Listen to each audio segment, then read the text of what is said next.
Bienvenidos al canal de GameIt. Hoy os traemos una caja de la marca FSP. Se trata de la CMT380, un chasis Mid-Tower ATX. Como vemos, estamos ante una caja con unas medidas de 420 mm por 285 por 380 mm, con un peso de unos 8,2 kilos. El acero es de SPCC, con dos vidrios, uno frontal, el cual no tiene facilidad de quitarse, pero se puede desde los tornillos interiores, y un vidrio lateral que se engancha al chasis, ya que está encastrado en una pieza que también queda sujeta con dos tornillos en la parte trasera.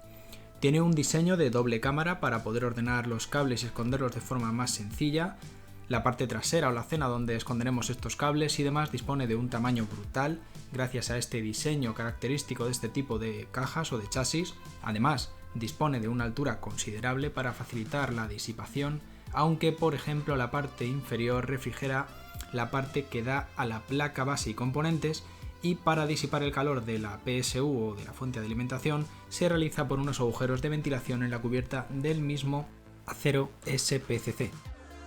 En la parte trasera tenemos el ventilador de 120 mm que ya viene incorporado, el espacio para las conexiones de la placa base. Al lado tenemos espacio para ventilación de los discos duros, pero no parece que tengan separación. Si bajamos un poquito más tenemos las 7 ranuras de expansión, las cuales se pueden quitar y poner con un tornillo, y luego también tiene una pletina para toda la zona también con un tornillo. Pero en la otra cámara, la zona designada para la fuente de alimentación, la cual está pensada para una de 240 mm ATX, también tiene mucho espacio, y como curiosidad es que se coloca en posición vertical.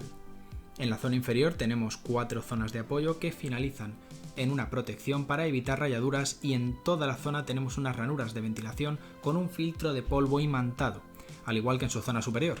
Solo que en esta zona el filtro es un poquito más grande, y aunque haya más espacio, ambas zonas pueden acoger un radiador de hasta 360 mm de largo, es decir, podríamos poner uno arriba y otro abajo. En sus conexiones superiores y botonera superior tenemos el botón de encendido, el botón de reinicio, dos conexiones USB 3.0, conector de audio y micrófono, además de conector tipo C 3.2 de segunda generación, y un botón que controla los efectos de los LED. En este caso también controla cualquier otro efecto de LED que añadamos, pero en este caso de los ventiladores. Pero si añadésemos, como hemos dicho, más LED a la controladora, se incluirían. En el interior de la caja tenemos los otros dos ventiladores de 120 mm que también vienen preinstalados y conectados. Además, se puede ver el amplio espacio que hay, las ranuras para pasar el cableado y conexiones a la zona escondida o la zona donde se esconde, aparte de la fuente de alimentación, también nuestra controladora. Las placas que podemos colocar son las ATX, Micro ATX y Mini ITX, y en su parte inferior también podríamos colocar un disco duro, aunque detrás de la propia placa tenemos una especie de pletina o una plaquita de acero donde podemos colocar otro disco duro, y en su parte posterior también podemos colocar dos SSDs. En total tendríamos opción para 4 discos, pero claro, si colocásemos el disco del acero inferior perderíamos esa posibilidad de colocar un radiador en esta zona. Como hemos comentado, la altura es importante, el espacio que ocupa entre dimensiones y necesidad de, digamos, respiración es obvia, aunque como en toda torre se trata de elegir algo que podamos cuidar y tener espacio libre para ello. La controladora que vemos aquí viene pegada por una especie de goma espuma con un pegamento no muy fuerte, así que es posible que acabe moviéndose por esta zona trasera al colocar todo el cableado. A nosotros se nos ha movido. Y las conexiones de los ventiladores son de 3 pines, no tenemos ningún conector de 4 pines PWM. Y en cuanto a los LED, tenemos opción para 6 LED, 4 de ellos son de 3 pines, de los cuales 3 ya tenemos conectados con los ventiladores. El conector de la controladora a la placa base puede ser por 3 pines o por VTG si tenemos opción con Gigabyte. La controladora, por último, se alimenta por medio de cable SATA.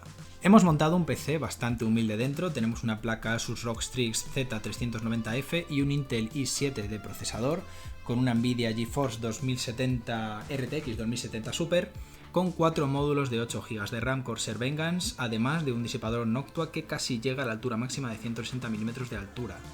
Le hemos puesto un SSD en la zona designada trasera, escondida en la parte del cableado, la cual es un poco engorro porque hay que quitar esta placa que hemos dicho antes, desatornillando estos unos 4 tornillos de sujeción para poder manipularla, pero una vez puesto nos olvidamos, como en cualquier zona designada, a discos. Además, esta zona tiene buena ventilación gracias a esos agujeros en la cubierta trasera en toda su vertical.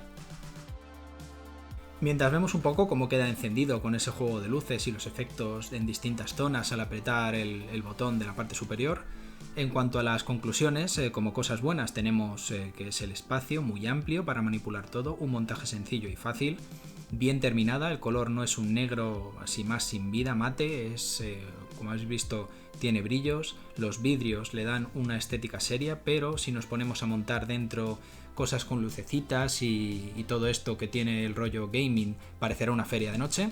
El flujo de aire es muy bueno, el aire que entra por el lateral trasero pasa al chocar por toda la cámara delantera y la recoge el ventilador trasero. El poder poner dos radiadores es algo bastante interesante, pero en realidad es poco útil dependiendo de lo que quieras montar dentro, claro está. Los 4 discos, muy buena elección, está muy bien por si no podemos comprar discos de más capacidad por el precio que sea o porque simplemente tenemos desde hace mucho X discos y queremos tenerlos todos puestos. Si la placa admite tantas conexiones como espacio en la caja, magnífico. El cableado tiene espacio de sobra, tanto detrás como delante, aunque la parte delantera la idea es dejarla lo más limpia posible. Cuidado al pasar los cables, que si nos inflamos por este lateral de donde están los ventiladores, no es que interfiramos en el flujo de aire, pero bueno, es solamente una observación. El tener una controladora integrada nos deja más espacio en la placa para otros ventiladores y nos da más libertad al tener lo de la caja ya colocado en un sitio determinado. También es más fácil cambiar estos ventiladores, pero habría que encontrar ventiladores que fueran de 3 pines, tanto para LED como para ventilador. El hecho de que la caja sea de acero SPCC es lo normal, las cajas la mayoría están hechas de este tipo de acero. Ojo con los golpes y con tirar con fuerza, ya que lo podemos doblar con facilidad o podríamos hacerle un daño importante. La mayoría de las cajas tienen este tipo de acero, como he dicho. La caja como tal no ofrece nada nuevo.